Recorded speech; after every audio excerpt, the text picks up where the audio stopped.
അതുകൊണ്ടാണ് ഖുർആനിന്റെ ഒന്നാമത്തെ കൽപ്പന അല്ലാഹു റബ്ബുൽ ഇസ്സത്ത് നമ്മളോട് പറഞ്ഞത്, നിങ്ങൾ ലാ ഇലാഹ ഇല്ലല്ലാഹ് എന്ന പടച്ച റബ്ബിന്റെ ഏകത്വത്തിലേക്ക് കടന്നു വരണേ. അല്ലാഹുവിനോട് മറ്റൊന്നിനെ നിങ്ങൾ പങ്കു ചേർക്കരുതേ. പടച്ച റബ്ബിനോട് നിങ്ങൾ ഖൗലിലോ ഫിഅലിലോ മറ്റൊന്നിനെ നിങ്ങൾ പങ്കു ചേർക്കരുതേ. നിങ്ങളുടെ ജീവിതത്തിൽ എപ്പോഴും നിങ്ങൾ ഹൃദയത്തിൽ ഉറപ്പിച്ചിട്ട് പറയണേ, ലാ ഇലാഹ ഇല്ലല്ലാഹ്. ഹൃദയത്തിന്റെ ഉള്ളിൽ ഉറപ്പിച്ചിട്ട് പറയേണ്ടുന്ന ഏറ്റവും പവിത്രമായ വാക്കതാണ് ലാ ഇലാഹ ഇല്ലല്ലാഹ് എന്ന വാക്കുണ്ടല്ലോ. അത് അല്ലാഹു നമ്മളോട് പറഞ്ഞ ഒന്നാമത്തെ കൽപ്പനയുടെ പൂർത്തീകരണമാണ് ലാ ഇലാഹ ഇല്ലല്ലാഹ്. ദിക്റുകളുടെ സദസ്സിലേക്ക് പോയിരുന്നിട്ട് ലാ ഇലാഹ ഇല്ലല്ലാഹ് ഒരു ആ സദസ്സിനോടുള്ള മാന്യത പോലും പാലിക്കാതാണ് പലപ്പോഴും നാം ലാ ഇലാഹ ഇല്ലല്ലാഹ് പറയണതും ഇല്ലേ. ഇമാമ് തിരിഞ്ഞിരുന്നിട്ട് അഫ്ളൽ ദിക്ർ എന്ന് പറയുമ്പോ നമ്മളതിന് ചെവി കൊടുക്കുന്നവരെ അല്ല. ഒന്നെങ്കിൽ തല തുറഞ്ഞിരിക്കും, അല്ലെങ്കിൽ മൊബൈൽ നാം ഇങ്ങനെ അലക്ഷ്യരായിട്ടിരിക്കുന്നവരാണ്. ലാ ഇലാഹ ഇല്ലല്ലാഹ് എന്ന ആ ഒരു വാക്ക് ഹൃദയത്തിന്റെ ഉള്ളിൽ നാം പറയുമ്പോ നമ്മുടെ ഹൃദയത്തിന്റെ ഉള്ളിൽ നാം ഒരു നീയത്തെടുക്കണം, അല്ലാഹ് ഇതെന്റെ ജീവിതത്തിന്റെ അവസാനത്തെ വാക്കാക്കി തരണേ. അങ്ങനെയാണ് ഓരോ ലാ ഇലാഹ ഇല്ലല്ലാഹ് പറയുമ്പോഴും നാം ഹൃദയത്തിൽ ഉറപ്പിക്കണം, അല്ലാഹ് ഇതെന്റെ ജീവിതത്തിന്റെ അവസാനത്തെ വാക്കാക്കണമെന്ന്. കാരണം ഈ ലാ ഇലാഹ ഇല്ലല്ലാഹ് നഷ്ടപ്പെട്ടു പോയാൽ നമ്മുടെ ജീവിതത്തിൽ ചെയ്തതെല്ലാം കുടം കമഴ്ത്തിയിട്ട് നാം വെള്ളമൊഴിച്ചതുപോലെയാണ്. അതുകൊണ്ടാണ് ഗൗരവത്തോടുകൂടി അള്ളാഹു പറഞ്ഞത്, വഅബ്ദുല്ലാഹ്, നിങ്ങൾ എന്നെ ആരാധിക്കണം, വലാ തുശ്രികൂ ബിഹി ശൈആ, നിങ്ങൾ മറ്റൊന്നിനെ എന്നോട് പങ്കു ചേർക്കരുത്. അള്ളാഹു വിശാലമായി നമ്മളോട് ചർച്ച ചെയ്യുകയാണ്. അള്ളാഹു നമ്മളോട് പറഞ്ഞു തരികയാണ് ഈ ലാ ഇലാഹ ഇല്ലല്ലാഹ്. അതാണ് വിശുദ്ധമായ ഖുർആനിന്റെ ഒന്നാമത്തെ കൽപ്പന. മഹാനായ പ്രവാചകൻ സല്ലല്ലാഹു അലൈഹി വസല്ലമ തങ്ങൾ പറയുകയാണ്, ലാ ഇലാഹ ഇല്ലല്ലാഹ് എന്ന പരിശുദ്ധമായ കലിമയുണ്ടല്ലോ സഹാബാ, ഈ ദുനിയാവിൽ അതിനേക്കാൾ വലിയൊരു ദിക്ർ ഈ ലോകത്ത് വേറെയില്ല, അതിനേക്കാൾ വലിയൊരു വാക്ക് വേറെയില്ല. ഞാനും എന്റെ കഴിഞ്ഞു പോയ പ്രവാചകന്മാരും പറഞ്ഞതിൽ വെച്ചിട്ട് ഏറ്റവും ഉന്നതമായ വാക്കേതെന്നറിയോ? അത് ലാ ഇലാഹ ഇല്ലല്ലാഹ്. ആരാധനക്കരകൻ അല്ലാഹ് ഒരു ഇലാഹില്ലെന്ന് ഹൃദയത്തിന്റെ ഉള്ളിൽ ഉറപ്പിക്കലാണ്. അവിടെയാണ് നമ്മുടെ പാപങ്ങൾ പുറത്തു തരുന്നത്. അവിടെയാണ് ലാ ഇലാഹ ഇല്ലല്ലാഹ് മനുഷ്യ മനസ്സുകൾക്ക് സമാധാനമാകുന്നത്, ജീവിതത്തിൽ സന്തോഷം വരുന്നത്, ഇടുക്കങ്ങളിലും ഞെരുക്കങ്ങളിലും വിശാലത കിട്ടുന്നത്. ലാ ഇലാഹ ഇല്ലല്ലാഹ് ഹൃദയത്തിന്റെ ഉള്ളിൽ നിങ്ങൾ ഉറപ്പിച്ചിട്ട് കലിമ നിങ്ങൾ പുതുക്കിക്കൊണ്ടിരിക്കണേ. കാരണം മങ്കാല ആഖിറു കലാമിഹി ഖൗല ലാ ഇലാഹ ഇല്ലല്ലാഹ്. ഏതെങ്കിലും ഒരു മനുഷ്യൻ ഈ ലോകത്തു നിന്ന് വിട പറയുന്ന സമയത്ത് അവന്റെ അവസാനത്തെ വാക്ക് ലാ ഇലാഹ ഇല്ലല്ലാഹ് ആയാൽ ദഖലൽ ജന്ന, ആ മനുഷ്യന് സ്വർഗ്ഗത്തിലേക്ക് കടന്നു പോകുമെന്ന് പ്രവാചകൻ നബി മുഹമ്മദ് മുസ്തഫ സല്ലല്ലാഹു അലൈഹി വസല്ലമ തങ്ങൾ നമ്മളോട് പറഞ്ഞെങ്കിൽ അതാണ് മുആദ് ഇബ്നു ജബലിന്റെ കൈ പിടിച്ചിട്ട് പ്രവാചകന്റെ ഒന്നാമത്തെ വസിയ്യത്ത്, മുആദേ, നിന്റെ ജീവിതത്തിന്റെ ഒരു സന്ദർഭത്തിലും അല്ലാഹുവോട് മറ്റൊന്നിനെ പങ്കു ചേർക്കരുതേ. നിന്നെ കരിച്ചു കളഞ്ഞാലും, നിന്നെ നാട് കടത്തിയാലും, നിന്നെ പ്രയാസപ്പെടുത്തിയാലും, നിന്നെ ബുദ്ധിമുട്ടിച്ചാലും പടച്ച റബ്ബിനോട് നീ മറ്റൊന്നിനെ പങ്കു ചേർക്കല്ലേ. കാരണം അല്ലാഹുവിനെ പങ്കു ചേർക്കാതെ പടച്ച റബ്ബിനെ നാളെ കണ്ടുമുട്ടാൻ കഴിഞ്ഞാ അല്ലാഹു നിന്റെ പാപങ്ങൾ പുറത്തു തരുമെന്ന് ഹബീബായ നബി മുഹമ്മദ് മുസ്തഫ സല്ലല്ലാഹു അലൈഹി വസല്ലമ തങ്ങൾ പറഞ്ഞു പോയെങ്കിൽ എന്നെ ശ്രവിക്കാനുള്ള മക്കാമിന്റെ ചാരത്ത് ഒരുമിച്ച് കൂടിയവരോട് അല്ലാഹു നമുക്ക് നൽകിയ ഏറ്റവും വലിയ ഭാഗ്യമാണ് മുസ്ലിമാക്കി എന്നുള്ളത്. നമ്മുടെ പവർ എന്താണെന്ന് നമുക്കറിയില്ല, നമ്മുടെ ക്വാളിറ്റി എന്താണെന്ന് നമുക്കറിയില്ല. നിങ്ങൾക്കറിയുമല്ലോ അബൂ ലഹബ്, അബൂ താലിബ്, അല്ലാഹുവിന്റെ റസൂൽ സല്ലല്ലാഹു അലൈഹി വസല്ലമ തങ്ങള് തന്റെ ജീവിതത്തിൽ അത്രമേൽ ആഗ്രഹിച്ചിരുന്നു അബൂ താലിബ് ഇസ്ലാമിലേക്ക് കടന്നു വരണമെന്ന്. അല്ലാഹുവിന്റെ റസൂൽ അബൂ താലിബ് ഹബീബായ പ്രവാചകന്റെ ഹൃദയത്തെ കീഴടക്കിയ മനുഷ്യനാണ്. അല്ലാഹുവിന്റെ റസൂലിന്റെ പ്രബോധന വീതിയിലെ പ്രവാചകന്റെ പരിചയാണ് അബൂ താലിബ്.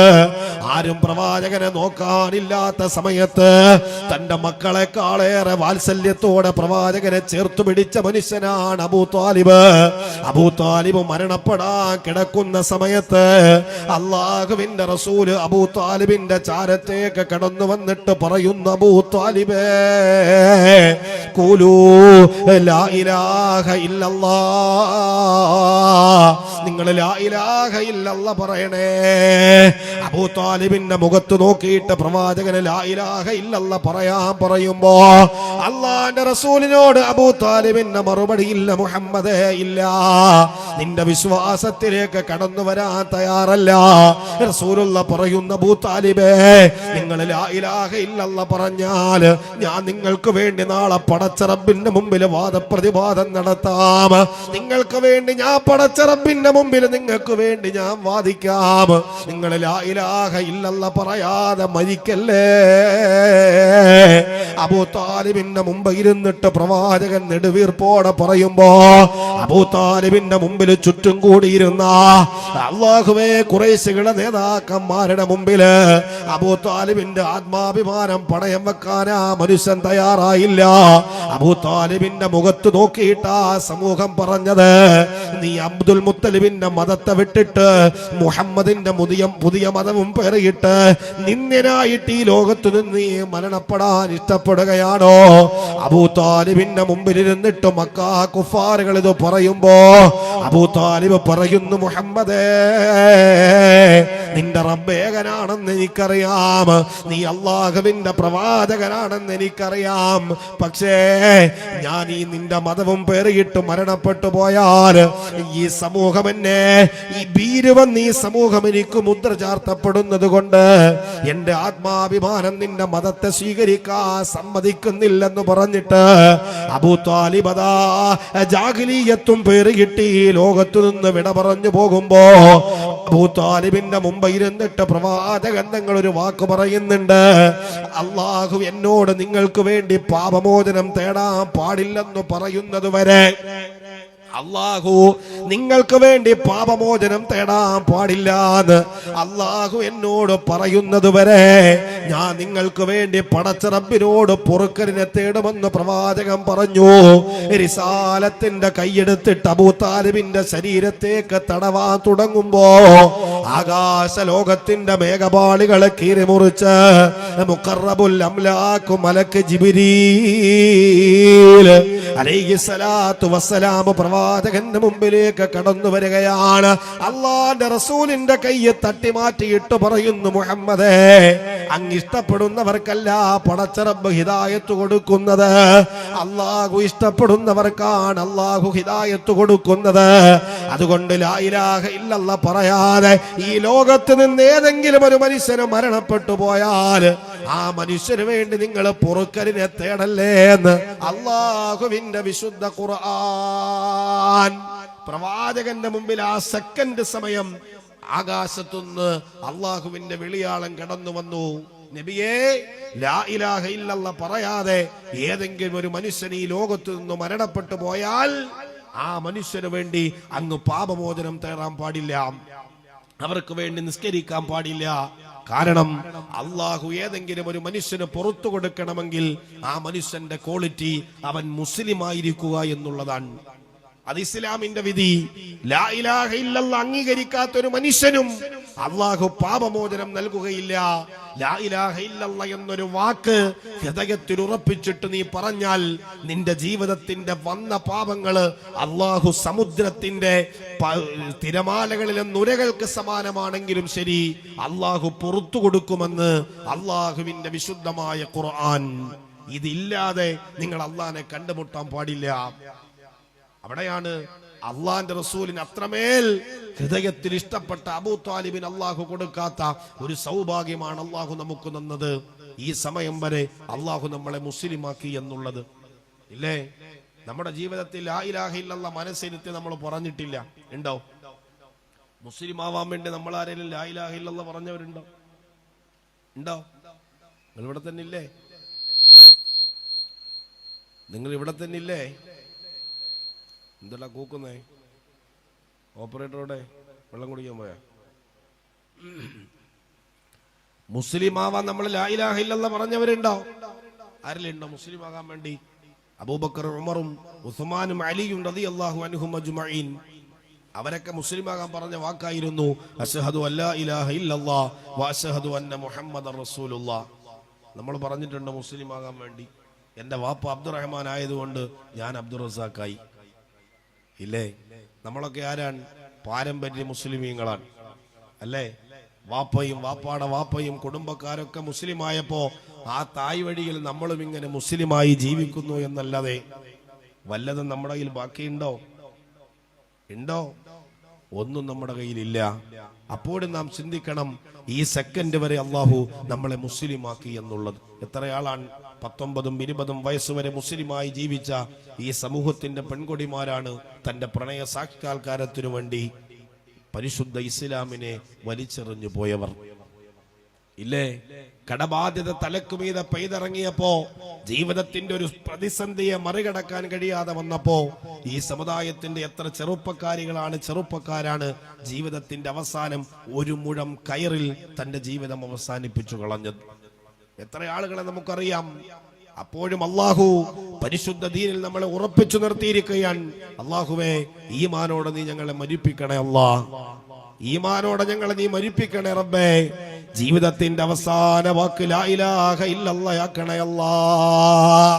അള്ളാഹുവിന്റെ ഒന്നാമത്തെ കൽപ്പനയാണ് പടച്ച റബ്ബിനോട് നിങ്ങൾ മറ്റൊന്നിനെ പങ്കു ചേർക്കാൻ പാടില്ലാന്ന് അള്ളാഹുവിന്റെ പ്രവാചകൻ സ്വല്ലല്ലാഹു അലൈഹി വസല്ലമ തങ്ങള് മുആദ് ഇബ്നു ജബൽ റളിയല്ലാഹു തആല അൻഹുവിനോട് പറയുന്നു, മുആദേ, നിന്റെ ജീവിതത്തിൽ പടച്ച റബ്ബിനെ അല്ലാതെ മറ്റൊന്നിനെ ആരാധിക്കരുതേ. ലാ ഇലാഹ ഇല്ലല്ലാഹ് എന്ന വാക്ക് നിന്റെ മനസ്സിൽ ഉറപ്പിച്ചിട്ട് പറയുമ്പോ അള്ളാഹു നിനക്ക് പാപമോചനം തരുകയാ മുആദേ. അല്ലാഹുവിന്റെ റസൂൽ സല്ലല്ലാഹു അലൈഹി വസല്ലമ തങ്ങളും സഹാബത്തും ഒരു യുദ്ധരണാങ്കണത്തിലേക്ക് കടന്നു പോവാൻ നിൽക്കുന്ന സമയത്ത് അല്ലാഹുവിന്റെ റസൂലിന്റെ സഹാബത്തു ഈത്തപ്പന നാര് കൊണ്ടുണ്ടാക്കിയ കയറിൽ ബന്ധിപ്പിച്ചിട്ട് ഒരു മനുഷ്യനെ പ്രവാചകന്റെ മുമ്പിലേക്ക് കൊണ്ടുവരികയാണ്. അല്ലാഹുവിന്റെ റസൂലുണ്ട്, അബൂബക്കറുണ്ട്, ഉമറുണ്ട്, ഉസ്മാനുണ്ട്. ഇസ്ലാമിന്റെ പോർക്കളത്തിൽ തന്റെ വാളുകൊണ്ട് മാസ്മരീകത കാണിക്കുന്ന സഹാബത്ത് മുഴുവനും നിറഞ്ഞു നിൽക്കുന്ന സദസ്സിലേക്ക് സഹാബത്ത് ഈത്തപ്പന നാരിൽ ബന്ധിപ്പിച്ചിട്ട് ഒരു മനുഷ്യനെ കൊണ്ടുവരികയാണ്. അല്ലാഹുവിന്റെ റസൂല് ചോദിക്കുന്നു, സഹാബാ, ആരാണ് സഹാബാ? ആ മനുഷ്യനാരാ?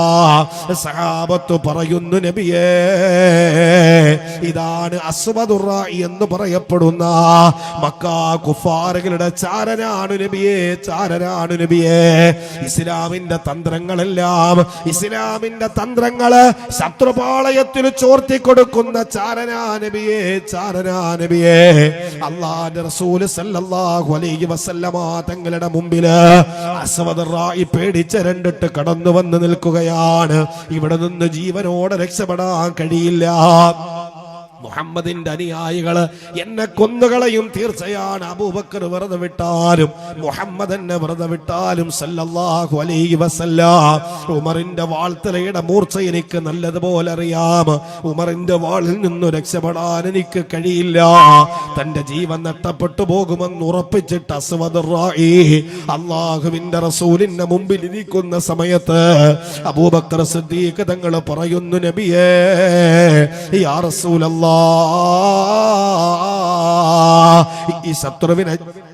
ഈ ശത്രുവിനെ വകവരുത്തട്ടെ നബിയേ. ജീവനോടെ ഈ ശത്രുവിനെ തിരിച്ചയക്കാൻ കഴിയില്ല നബിയേ.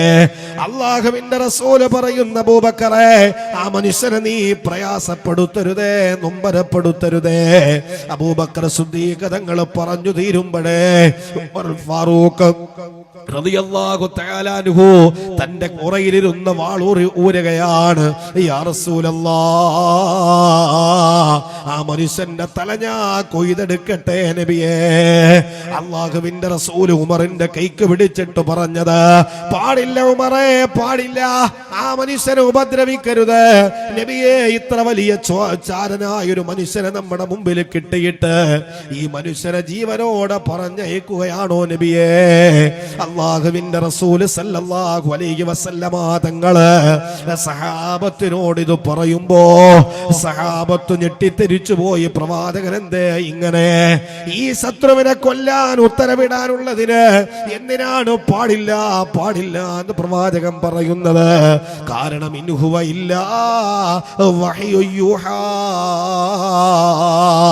അല്ലാഹുവിന്റെ ഖുർആൻ പറയാതെ, അല്ലാഹുവിന്റെ ദിവ്യബോധനം കടന്നു വരാതെ പ്രവാചകന്റെ നാവ് മന്ത്രിച്ചിട്ടില്ല. അല്ലാഹുവിന്റെ റസൂൽ പറയുന്നു, സഹാബാ, നിങ്ങളാ മനുഷ്യന്റെ കൈകാലുകളിലെ കെട്ടുകൾ നിങ്ങൾ അഴിച്ചുവിടണേ. സഹാബത്ത് ആ മനുഷ്യനെ സ്വതന്ത്രനാക്കുകയാണ്. അസ്വദ് റായി പ്രവാചകന്റെ മുമ്പ് നിന്നും എല്ലാം നടന്നു നീങ്ങുമ്പോ അല്ലാഹുവിന്റെ റസൂൽ സല്ലല്ലാഹു അലൈഹി വസല്ലമ തങ്ങള് അവിടുന്ന് റിസാലത്തിന്റെ കൈയെടുത്തിട്ട് അസ്വദ് റായിയുടെ ചുമരിലേക്ക് വെച്ചു. ചോദിക്കുന്നു, അസ്വദ് റായി, നിനക്ക് പരിശുദ്ധ ഇസ്ലാമിലേക്കൊന്ന് കടന്നു വന്നൂടെ? നിനക്ക് പരിശുദ്ധ ഇസ്ലാമിലേക്കൊന്ന് കടന്നു വന്നൂടെ? അസ്വദ് റായി അല്ലാഹുവിന്റെ റസൂലിന്റെ റിസാലത്തിന്റെ അതരമൊഴികളിലൂടെ കടന്നു വന്ന വാക്ക് കേട്ടിട്ട് അസ്വദ് റായി പ്രവാചകനോട് പറയുന്നു, മുഹമ്മദേ, ഞാൻ നിന്റെ മതത്തിലേക്ക് കടന്നു വരാം. പക്ഷേ നിന്റെ മതത്തിലേക്ക് കടന്നു വന്നാൽ എനിക്കെന്താണുള്ള പ്രതിഫലം? എന്താണ് എനിക്കുള്ള പ്രതിഫലം? എന്താണ് എനിക്കതിനുള്ള ബെനിഫിറ്റ് എന്താണെന്ന് ചോദിക്കുമ്പോ അല്ലാഹുവിന്റെ റസൂൽ പറയുന്ന, സുവദേ, ലാ ഇലാഹ ഇല്ലല്ലാഹ് എന്ന അല്ലാഹുവിന്റെ ഏകത്വത്തിന്റെ വാക്കു പറഞ്ഞാൽ നിന്റെ ജീവിതത്തിൽ കഴിഞ്ഞു പോയതെല്ലാം പടച്ച റബ്ബ് നിനക്ക് പുറത്തു തരും. സുവദേ, നിനക്ക് നിന്റെ ജീവിതത്തിന്റെ എല്ലാം അല്ലാഹു പുറത്തു തരും. സുവദേ, ലാ ഇലാഹ ഇല്ലല്ലാഹ് അല്ലാഹുവിന്റെ ഏകത്വത്തെ നീ അംഗീകരിച്ചു കഴിഞ്ഞാൽ സുവദേ, നീ ഇന്ന് മക്കാ കുഫാറുകളുടെ അടിമയാണ്. നീ ഇസ്ലാമിലേക്ക് കടന്നു വന്നാൽ നീ ഒരാളുടെയും അടിമയല്ല. നിന്റെ ഉടമ അല്ലാഹുവാണ്. നീ അല്ലാഹുവിന്റെ അടിമ മാത്രമാണ്. മാത്രവുമല്ല, സ്വർഗത്തിലേക്ക് കടന്നു പോവാൻ നിന്റെ മുമ്പിൽ ഞാനൊരു വഴിയും തുറന്നു തരാമെന്ന് അല്ലാഹുവിന്റെ റസൂൽ സല്ലല്ലാഹു അലൈഹി വസല്ലമ തങ്ങള് അസ്വദ് റായിയോട് പറയുമ്പോ, എന്റെ പ്രിയമുള്ള ചെറുപ്പക്കാരാ, സഹോദരങ്ങളെ, അസ്വദ് റായിയുടെ ഹൃദയത്തിന്റെ ഉള്ളിലേക്ക് പടച്ച റബ്ബ് അല്ലാഹുവേ ഹിദായത്തിന്റെ കുളിർക്കാറ്റടിച്ചു വീശുകയാ. അസ്വദ് റായി പ്രവാചകന്റെ കൈ പിടിക്കുകയാണ്. അശ്ഹദു അല്ലാ ഇലാഹ ഇല്ലല്ലാഹ്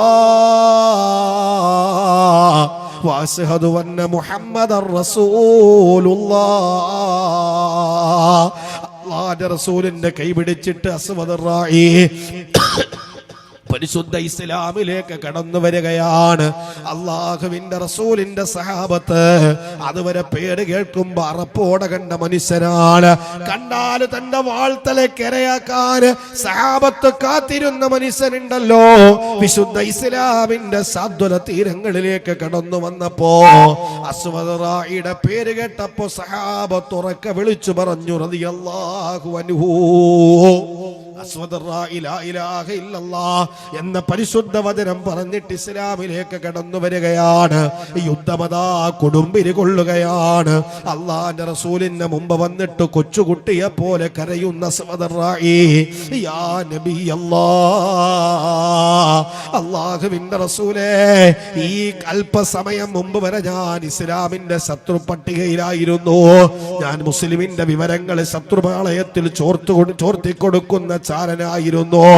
നബിയേ, ഈ സെക്കൻഡിന് അല്പം മുമ്പ് വരെ ഞാൻ ഇസ്ലാമിന്റെ ശത്രുപക്ഷത്തായിരുന്നു. ഇസ്ലാമിനെ ഞാൻ ഒരുപാട് ഉപദ്രവിച്ചിട്ടുണ്ട്. സഹാബത്തിൽ പലരെയും കൊന്നുകളയാൻ യോഗങ്ങൾ കൂടിയപ്പോ ഞാൻ അവിടെ ഉണ്ടായിരുന്നു. യാ റസൂലല്ലാഹ്, ഇസ്ലാമിന് വേണ്ടി എന്തെങ്കിലും ഒന്ന് ചെയ്യാൻ എനിക്കൊരവസരം തരണേ. അല്ലാഹുവിന്റെ റസൂലിന്റെ മുമ്പ് ഇരുന്ന് കരയുന്ന അസ്വദിന്റെ കയ്യിലേക്ക് അല്ലാഹുവിന്റെ റസൂലിന്റെ റിസാലത്തിന്റെ കൈകൊണ്ട് വാളെടുത്തു കൊടുക്കുകയാണ്. അസത്യവും സത്യവും തമ്മിൽ ഏറ്റുമുട്ടുന്ന രണാങ്കണത്തില് അസ്വദ് റായി തന്റെ ഊരിപ്പിടിച്ച വാളുമായി ശരവേഗത്തിൽ പാഞ്ഞെടുക്കുകയാ. തന്റെ മുമ്പിൽ കണ്ടതിനെ എല്ലാം വെട്ടി നിരത്തിയിട്ട് അസ്വദ് റായി കടന്നു നീങ്ങുമ്പോ സുബ്ഹാനല്ലാഹ്. ഒരുപാട് സമയം കഴിഞ്ഞില്ല, ഒരുപാട് സമയങ്ങൾ കഴിഞ്ഞില്ല. ചോരയിൽ കുളിച്ചിട്ടൊരു മനുഷ്യനെ 80ഓളം വെട്ടുകളേറ്റൊരു മനുഷ്യന്റെ ജനാസ അള്ളാന്റെ റസൂലിന്റെ റിസാലത്തിന്റെ മടിത്തട്ടിൽ കൊണ്ടുവച്ചു. ആരെന്നറിയുമോ? സയ്യിദുനാ അസ്വദുർ റാഈ റളിയല്ലാഹു തആല അൻഹു. അല്ലാഹുവിന്റെ റസൂൽ സല്ലല്ലാഹു അലൈഹി വസല്ലമ തങ്ങള് ആ മനുഷ്യന്റെ ജനാസ നോക്കിയിട്ട് പറഞ്ഞത് എന്തെന്നറിയോ? അമില ഖലീൽ വനാല കസീർ. സഹാബാ കർമ്മങ്ങൾ വളരെ കുറവാണ്. നിസ്കരിച്ചിട്ടില്ല, നോമ്പ് പിടിച്ചിട്ടില്ല, സക്കാത്ത് കൊടുത്തിട്ടില്ല, ഖുർആനിന്റെ ഒരു വരി പോലും അസ്വദ് റാഈ പാരായണം ചെയ്തിട്ടില്ല. പക്ഷേ അസ്വദിന്റെ പ്രതിഫലം എത്രയോ വലുതാണെന്ന് സയ്യിദുനാ മുഹമ്മദുർ റസൂലുള്ളാഹ്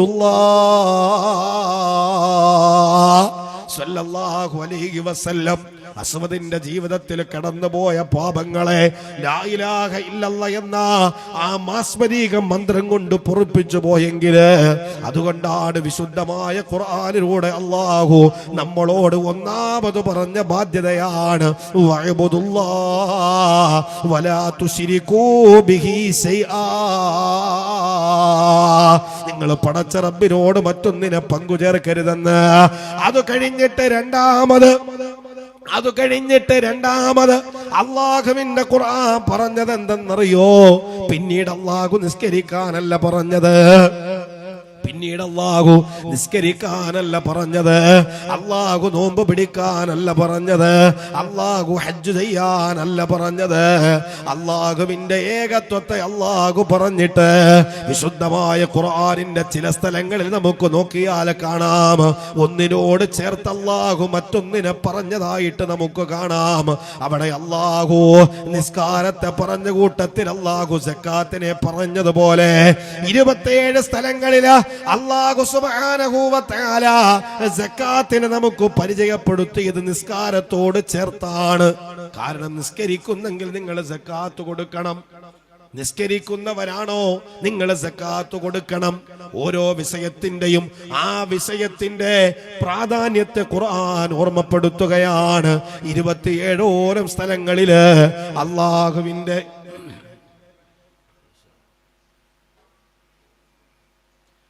27ഓളം സ്ഥലങ്ങളില് അള്ളാഹുവിന്റെ വിശുദ്ധമായ ഖുർആൻ സക്കാത്തിനെ കുറിച്ച് നമ്മളോട് പഠിപ്പിച്ചു തന്നത് നമസ്കാരത്തോട് ചേർത്താണ്. അതുപോലെ പ്രാധാന്യമുള്ള വിഷയത്തെ ഖുർആൻ ഒന്നിനൊന്നോട് ചേർത്തു പറയുമല്ലോ. അവിടെയാണ് അള്ളാഹുവിന്റെ ഖുർആൻ വ്യത്യസ്ത തലങ്ങളില് അള്ളാഹുവിന്റെ ഏകത്വത്തെ നമുക്ക് പരിചയപ്പെടുത്തി തരുന്നുണ്ട്. വഅബ്ദുല്ലാഹ് വലാ തുശ്രികൂ ബിഹി ശൈആ. അള്ളാഹുവിന്റെ ഏകത്വത്തെ പറഞ്ഞിട്ട് അള്ളാഹു പിന്നെ നിസ്കരിക്കാൻ പറഞ്ഞില്ല, പിന്നെ നോമ്പ് പിടിക്കാൻ പറഞ്ഞില്ല, ഹജ്ജ് ചെയ്യാൻ പറഞ്ഞില്ല. പിന്നെ അള്ളാഹു പറയുന്നു വബിൽ വാലിദൈനി ഇഹ്സാനാ. നിങ്ങൾ നിങ്ങളുടെ മാതാപിതാക്കളോട് കരുണ കാണിക്കണേ, നിങ്ങളുടെ മാതാപിതാക്കൾക്ക് നിങ്ങൾ ഗുണം ചെയ്യണേ. എന്നൊരു വാക്ക് അവരോട് പറയല്ലേ. മോശമായ സംസാരങ്ങൾ അവരോട് നിങ്ങൾ നടത്തരുതേ. വാർദ്ധക്യത്തിന്റെ അവസ്ഥകളിലൂടെ കടന്നു പോകുമ്പോ വൃദ്ധസദനങ്ങളിലേക്ക് അവരെ നിങ്ങൾ പറഞ്ഞേക്കരുതേ. അവരുടെ കണ്ണ് നിറയുന്ന സംസാരങ്ങൾ പാടില്ല. അവരുടെ കൽബ് നൊമ്പരമുണ്ടാകുന്ന വാക്കുകൾ പറയല്ലേ. ആധുനികത തലക്ക് പിടിച്ചൊരു യുവത സഞ്ചരിച്ചു പോകുന്ന ഒരു കാലഘട്ടത്തില് മാതാപിതാക്കളുടെ സ്നേഹത്തിന് അവര് പുല്ലുവിലയാണ് കൽപ്പിക്കുന്നത്. അവരുടെ ജീവിതത്തിന്റെ ആവശ്യങ്ങൾ സാധിപ്പിച്ചെടുക്കാൻ വേണ്ടിയ പണത്തിന് വേണ്ടിയാണ് ഈ സമുദായത്തിന്റെ പേരുള്ള മക്കള് തന്റെ മാതാപിതാക്കളെ കൊന്നുകളഞ്ഞത്. അവരുടെ ആവശ്യങ്ങൾ നടക്കാതെ പോയതിന്റെ പേരിലാണ് ലഹരി ഉപയോഗിച്ചിട്ട് മസ്തിഷ്കം മരവിപ്പിച്ച് കളയുന്ന മാരകമായ MDMA പോലുള്ള ലഹരികൾ ഉപയോഗിച്ചിട്ട് ലക്ക് കെട്ടിട്ടാണ് ഈ സമൂഹത്തിന്റെ ചെറുപ്പക്കാര് തന്റെ കൂടപ്പിറപ്പിനെ പോലും ലൈംഗികതയ്ക്ക് വിധേയമാക്കിയത്. ഈ സഹോദരാ, ഈ നമ്മുടെ സമൂഹം തിരിച്ചറിയാതെ പോകുന്ന പല വിഷയങ്ങളുമുണ്ട്. നമ്മുടെ മാതാപിതാക്കളോട് പഴയ സ്നേഹം നമ്മുടെ മക്കൾക്കില്ല. ഉമ്മയാരാണ്, അവരോട് പാലിക്കേണ്ട ബാധ്യതകൾ എന്താണെന്ന് പോലും നമ്മുടെ മക്കൾക്ക് അന്യമായി പോയി. നമ്മുടെ മക്കൾക്ക് സുഖമായ ജീവിതത്തിന് തടസ്സം നിൽക്കുന്നതാരാണോ അവരെ കൊന്നുകളയാനാണ് നമ്മുടെ മക്കൾക്ക് ഇഷ്ടം. സ്നേഹം അവരുടെ ഹൃദയത്തിൽ നിന്ന് നഷ്ടപ്പെട്ടു പോയി. സ്നേഹം അവരുടെ ഹൃദയത്തിന്റെ ഉള്ളിൽ നിന്ന് നഷ്ടപ്പെട്ടു പോയി. സുഹൃത്തിന്റെ ചങ്കാണ്, എന്റെ ചട്ടി ദോസ്താണെന്നൊക്കെ നാം ഇങ്ങനെ വിളിച്ചു പറഞ്ഞു ചേർത്തു പിടിക്കുന്ന സൗഹൃദങ്ങൾ പലതുണ്ട്. എന്റെ ചങ്കു പറിച്ചു തരുന്ന ചെങ്ങാതി എന്നൊക്കെ പറഞ്ഞു പോയൊരു കാലം കഴിഞ്ഞു പോയി. ഇന്നൊന്നു പറഞ്ഞ് രണ്ടിന് കൂട്ടുകാരനെ പോലും കൊന്നുകളയുന്ന ആളുകള് വയനാട് ജില്ലയിൽ ഞാനിങ്ങനെ ഇന്ന് കാറിൽ ഇങ്ങനെ സഞ്ചരിച്ചു വരുമ്പോ ഇന്ന് വൈകുന്നേരത്താണ് SSLCയുടെ റിസൾട്ട് കടന്നു വന്നത്.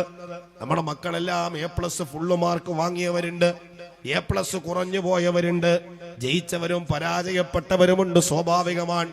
ഒരു എക്സാം ഉണ്ടാകുമ്പോ കുറെ ആളുകൾ ജയിക്കും, കുറെ ആളുകൾ തോൽക്കും. തോൽവി വിജയത്തിന്റെ മുന്നോടിയാണെന്ന് കൃത്യമായ ബോധ്യം നമുക്ക് വേണം. ഞാൻ ഇങ്ങനെ കടന്നു വരുമ്പോ വാട്സപ്പിൽ ഒരു സന്ദേശം നോക്കുകയാണ്. ഇന്ന് SSLCയുടെ റിസൾട്ട് വന്നപ്പോ വയനാട് ജില്ലയിൽ തന്റെ കൂട്ടുകാര് കൊന്നുകളഞ്ഞൊരു ചെറുപ്പക്കാരുണ്ടായിരുന്നു, ഷഹബാസ്. ഇൻഫർമേഷൻ ടെക്നോളജി കമ്പ്യൂട്ടറിന്റെ എക്സാം മാത്രമാണ് ആ ചെറുപ്പക്കാരൻ എഴുതിയത്. ആ റിസൾട്ട് നോക്കുമ്പോ സുബ്ഹാനല്ലാഹ്, ഇൻഫർമേഷൻ ടെക്നോളജിയുടെ ചാരത്ത് A+ ആണ് കാണുന്നത്. ആ ചെറുപ്പക്കാരൻ ആ എക്സാം അറ്റൻഡ് ചെയ്തു, നല്ല വിജയം നേടി. ബാക്കിയുള്ള കോളങ്ങളിലെല്ലാം ആബ്സെന്റ് ആണ് രേഖപ്പെടുത്തിയിരിക്കുന്നത്. തന്റെ കൂട്ടുകാരെല്ലാവരും എക്സാമിന്റെ റിസൾട്ട് കണ്ടിട്ട് സന്തോഷിക്കുമ്പോ ചങ്കായി ചേർത്തു പിടിക്കേണ്ട കൂടപ്പുറപ്പിനെ, കരുതലോടെ ചേർത്തു പിടിക്കേണ്ട തന്റെ സഹപാഠിയെ വൈരാഗ്യം ഹൃദയത്തിന്റെ ഉള്ളിൽ ഒളിപ്പിച്ചു വെച്ചിട്ട് നിഷ്ഠൂരമായി കൊന്നുകളഞ്ഞ കൂട്ടുകാര്. നമ്മുടെ മക്കളുടെ ഹൃദയത്തിന്റെ ഉള്ളിൽ സ്നേഹമില്ല, അവർക്ക് നമ്മളോട് താല്പര്യമില്ല. അവരുടെ മുന്നോട്ടുള്ള വഴിയിൽ ആരാണോ തടസ്സം നിൽക്കുന്നത് ആ തടസ്സത്തെ വെട്ടി നീക്കിയിട്ട് മുന്നോട്ട് പോകാൻ മാത്രമാണ് അവർ പഠിച്ചത്. എന്റെ പ്രിയമുള്ള ഉമ്മമാരെ, വാപ്പമാരെ, നമ്മുടെ പൊന്നുമക്കളോട് ഹൃദയത്തിന്റെ ഭാഷയിൽ അവരെ ചേർത്തു പിടിച്ചിട്ട് ഏറ്റവും നല്ലൊരു ജീവിതത്തിന്റെ വാതായനങ്ങൾ നമ്മുടെ മക്കളുടെ മുമ്പ് നിങ്ങൾ തുറന്നിട്ട് കൊടുക്കണേ.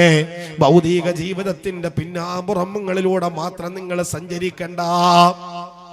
മക്കളെ വളർത്തുമ്പോ ഭൗതിക ജീവിതം മാത്രം നിങ്ങൾ സ്വപ്നം കണ്ട് വളർത്തരുത്.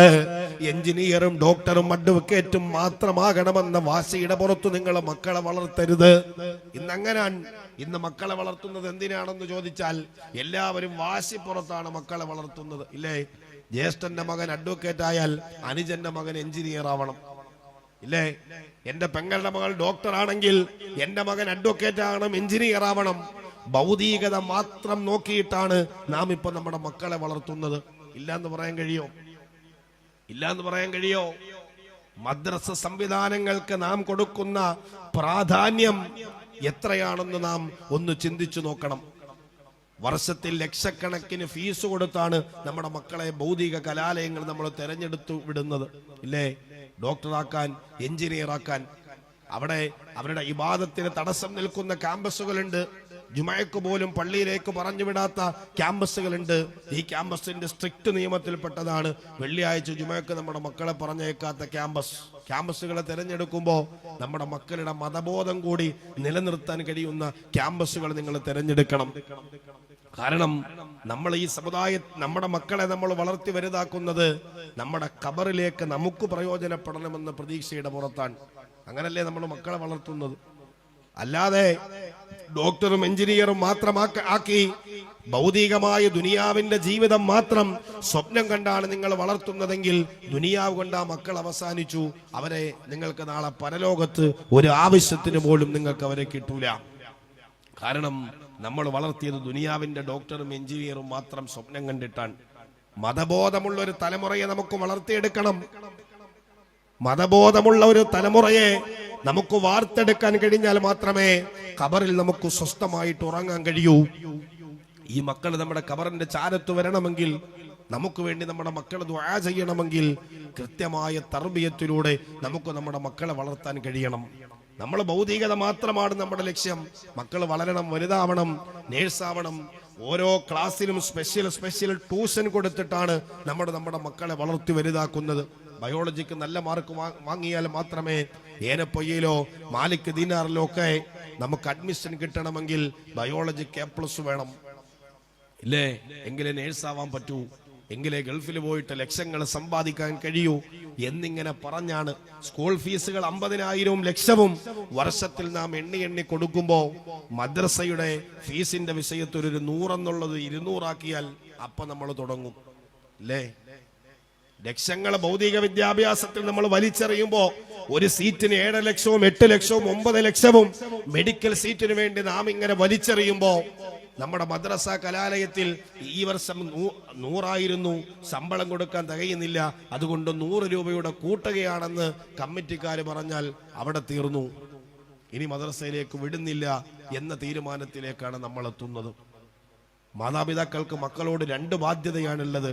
ഒന്ന് അവരുടെ ദുനിയാവ്, മറ്റൊന്ന് അവരുടെ ആഖിറം. ഇത് രണ്ടിൽ ഏറ്റവും പ്രാമുഖ്യം നമ്മൾ ആഖിറത്തിന് നൽകണം.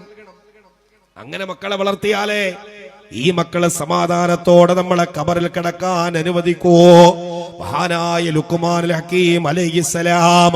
ആരാണ് ലുഖ്മാനുൽ ഹക്കീം അലൈഹിസ്സലാം? അല്ലാഹുവിന്റെ വിശുദ്ധമായ ഖുർആൻ പരിചയപ്പെടുത്തി തരുന്നൊരു വാപ്പയുണ്ട്, ഒരു മകനുണ്ട്. ഏറ്റവും നല്ല തർബിയത്തിലൂടെ പൊന്നുമക്കളെ കൊണ്ടുപോയൊരു വാപ്പാ. എന്റെ പ്രിയമുള്ള ഉമ്മമാരെ, മക്കളെ ചേർത്തിരുത്തിയിട്ട് അള്ളാനെ നിങ്ങൾ പരിചയപ്പെടുത്തി കൊടുക്കണേ. അള്ളാഹുവിന്റെ വിശുദ്ധമായ ഖുർആനിനെ പരിചയപ്പെടുത്തി കൊടുക്കണേ. നിങ്ങളുടെ മക്കളുടെ ഹൃദയത്തിനുള്ളിൽ അള്ളാഹുവിനെ കുറിച്ചുള്ളൊരു ചിന്തയുണ്ടാക്കണേ. അവന്റെ വാപ്പയോടുള്ള കടമകളും ബാധ്യതകളെല്ലാം കൃത്യമായിട്ട് നിങ്ങൾ പഠിപ്പിച്ചു കൊടുക്കണേ പെങ്ങളെ. കാരണം അവനോട് പറയണം, നിന്റെ സ്വർഗം നിന്റെ വാപ്പയാണ്, നിന്റെ നരകം നിന്റെ വാപ്പയാണ്.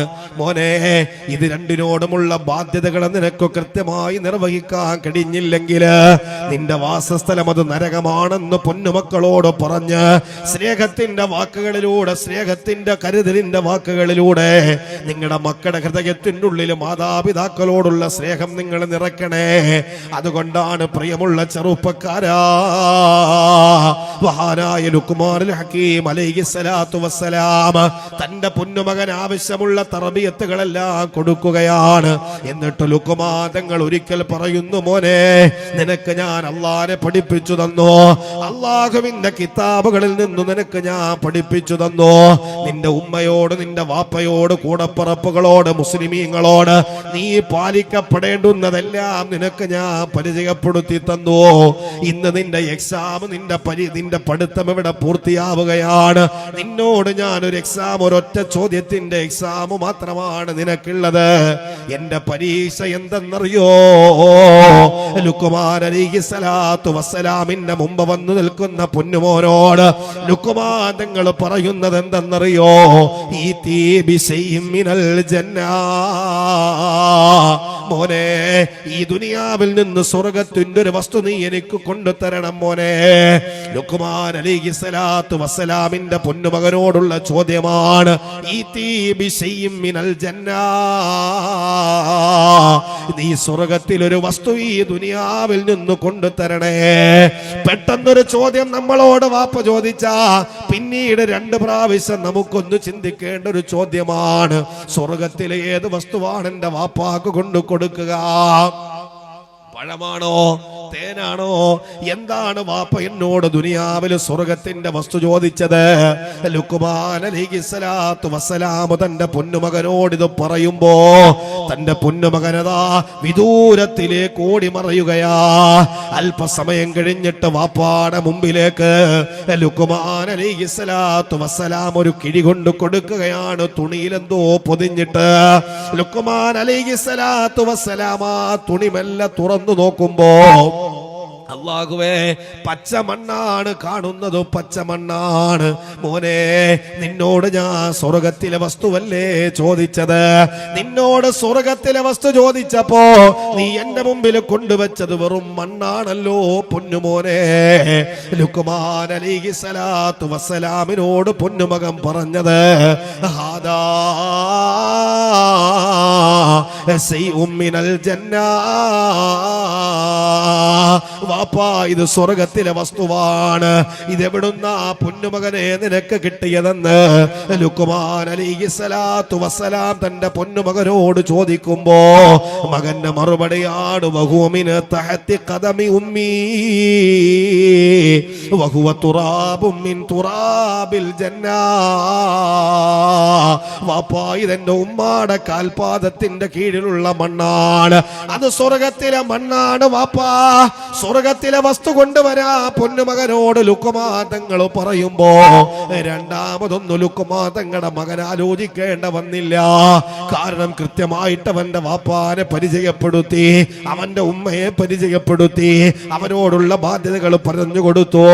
സ്നേഹം നഷ്ടപ്പെട്ടു പോകുന്നൊരു തലമുറ വളർന്നു വരുന്ന കാലഘട്ടത്തില് കള്ളിനും കഞ്ചാവിനും വേണ്ടി പരസ്പരമുള്ള ബന്ധങ്ങളെ പോലും തകർത്തു കളയുന്ന യുവത്വങ്ങൾ വളർന്നു വരുന്നൊരു കാലത്ത്, അള്ളാനെ പോലും മറന്നിട്ട് ജീവിക്കുന്നൊരു സമൂഹമുള്ള കാലത്ത്, എന്റെ പ്രിയമുള്ള പെങ്ങളെ, പൊന്നുമക്കളോട് പറഞ്ഞു കൊടുക്കണേ, വാപ്പയെ നീ പ്രയാസപ്പെടുത്തരുതേ എന്ന്, ഉമ്മയുടെ കണ്ണ് നിറയുന്ന സാഹചര്യം ഉണ്ടാക്കരുതേ എന്ന് എന്റെ പ്രിയമുള്ള പെങ്ങന്മാരോട് സാന്ദർഭികമായിട്ട് ഞാനൊന്ന് പറയട്ടെ.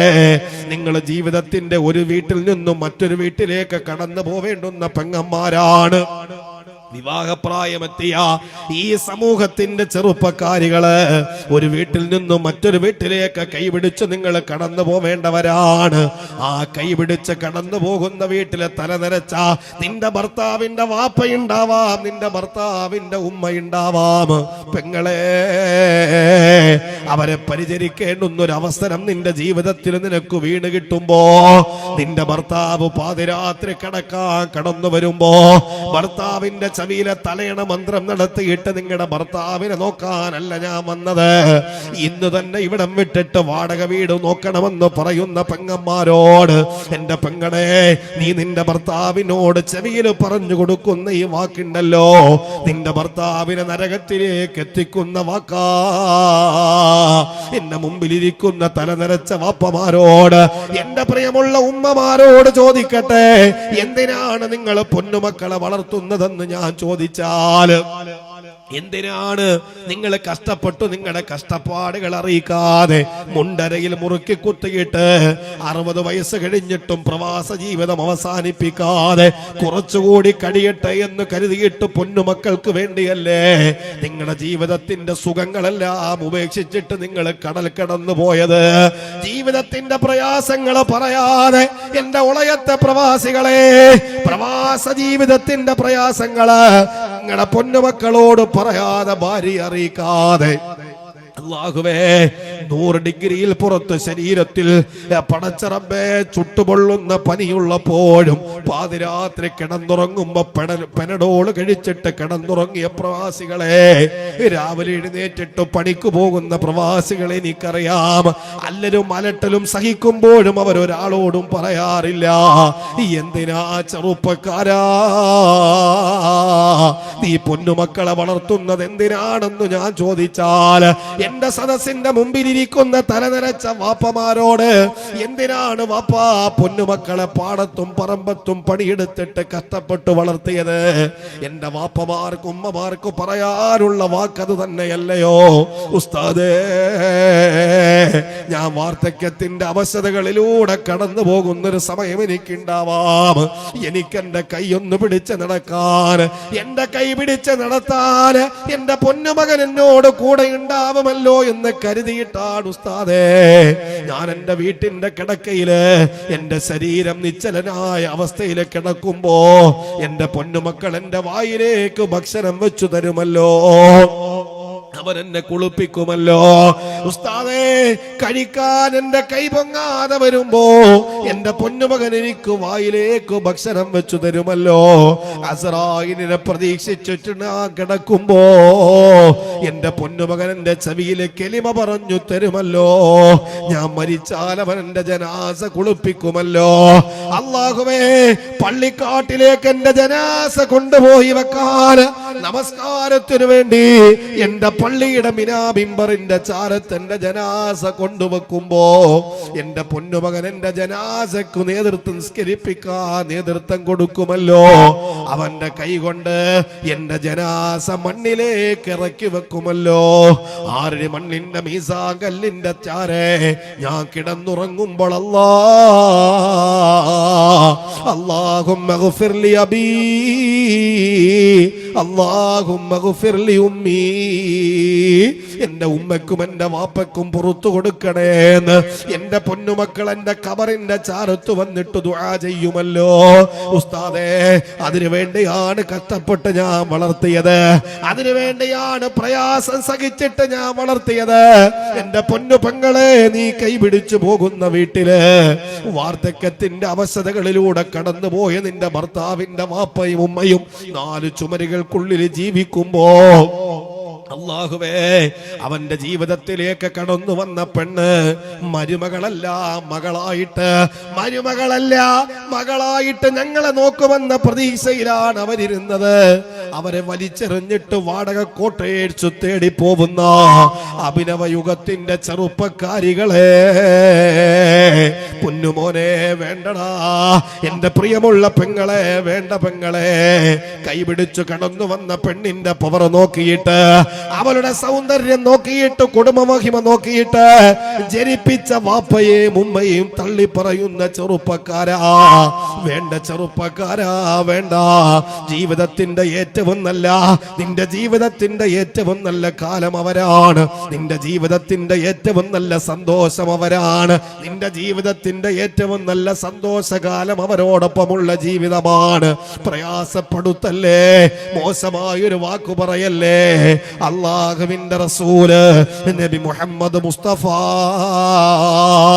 സ്വല്ലല്ലാഹു അലൈഹി വസല്ലമ തങ്ങളാ പറഞ്ഞത്, മൻ അസിയ ലില്ലാഹി ഫീ വാലിദൈ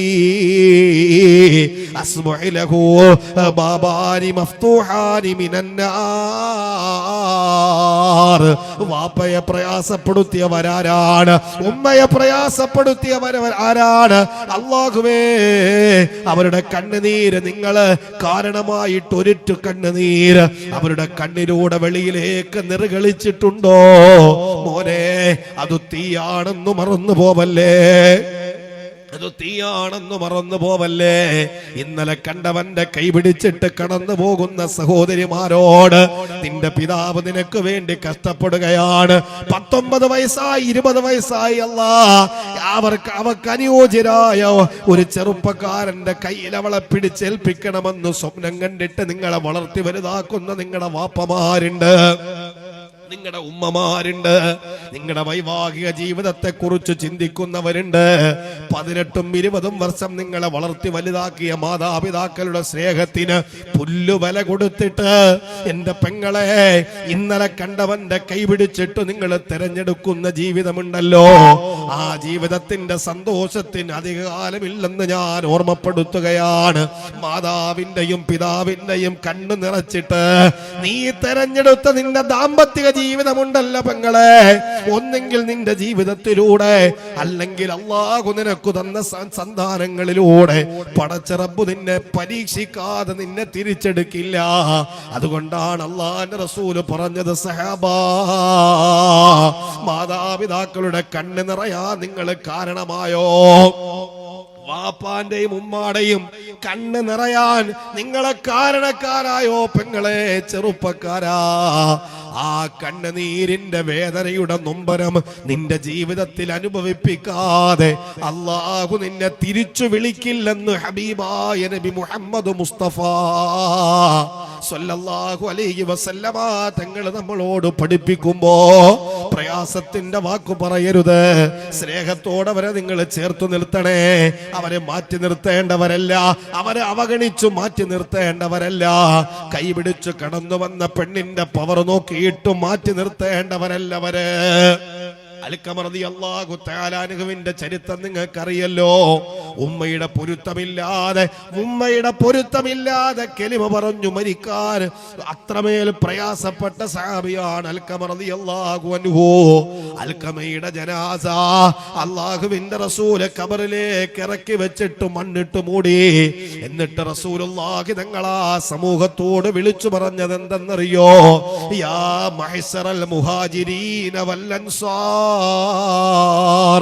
മൻ ഫളല സൗജത്തുഹു അലാ ഉമ്മിഹി വഅലൈഹി നഅനത്തുല്ലാഹി വൽ മലായികതി വന്നാസി അജ്മഈൻ. അല്ലയോ മുഹാജിറുകളുടെയും അൻസാറുകളുടെയും സമൂഹമേ, ഏതെങ്കിലും ഒരു മനുഷ്യന് തന്റെ ഭാര്യയെക്കാൾ തന്റെ ഉമ്മയ്ക്ക് സ്ഥാനം തന്റെ ഉമ്മയെക്കാൾ തന്റെ ഭാര്യയ്ക്ക് സ്ഥാനം നൽകിയാൽ അള്ളാഹുവിന്റെ പ്രവാചകന്റെ റിസാലത്തിന്റെ അതരമൊഴികളിലൂടെ അടർന്നു വരികയാണ്.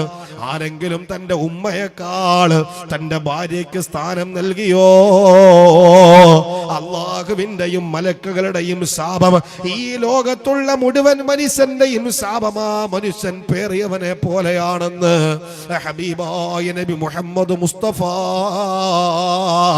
സല്ലല്ലാഹു അലൈഹി വസല്ലമ തങ്ങൾ പറഞ്ഞു പോയെങ്കിൽ ചേർത്തു പിടിക്കണം ചെറുപ്പക്കാരാ. അവരുടെ പ്രയാസങ്ങൾ അറിയണം ചെറുപ്പക്കാരാ.